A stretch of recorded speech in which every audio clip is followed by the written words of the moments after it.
যদি জামাত ক্ষমতা যায় প্রথম কওমি মাদ্রাসা বন্ধ করে ভাষাকে চরমনায়ের বন্ধ কইতাছে জামাত ইসলাম ক্ষমতায় গেলে বলে কওমি মাদ্রাসাগুলা বন্ধ করে দিব। তুই যে আগাম মন্তব্য করলি, তুই দাবি করস নিজে হকখানি পীর, তাহলে তুই এই জিনিসটা জানোস না যে কারণ আমি আগাম মন্তব্য করা যাব না, অ্যাডভান্স কিছু বলা যাব না ঘটনা ঘটার আগে। তুই কি আল্লাহর লগে তুলনা দিতাছ ঘটনা ঘটার আগে তুই কয়ে দেস, নাকি নিজের ওইরকম কিছু মনে করতাছ? তুই হইছ শয়তান। তুই যদি হকখানি পীরে দিতে আগাম কখনো মন্তব্য করতি না, আগাম মন্তব্য করা হারাম। আর জামাত ইসলাম ক্ষমতায় গেলে কি হবে সেটা আমরা এখন বুঝতে পারতাছি, সংসদে তারা গেছে আমরা বুঝতে পারতাছি তারা ক্ষমতায় গেলে কি হবে। আর তোদের মতো মুনাফিকরা ক্ষমতায় গেলে দেশ আছে খানকা দিয়ে ভরেছে, ওইটা আমরা আগাম। মাননীয় স্পিকার, কওমি মাদ্রাসায় কোরআন হাদিস শেখানো হয়।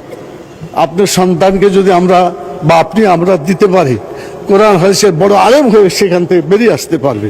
অতএব এই কওমি মাদ্রাসার প্রতি অর্থমন্ত্রীর কোনো বাজেট থাকা দরকার, যেটা আছে বলে আমার কাছে মনে হয়নি। বাংলাদেশে কওমি শিক্ষার মতন একটি ঐতিহ্যবাহী ধারা নিয়ে বাজেটে কোনো নির্দেশনা নাই।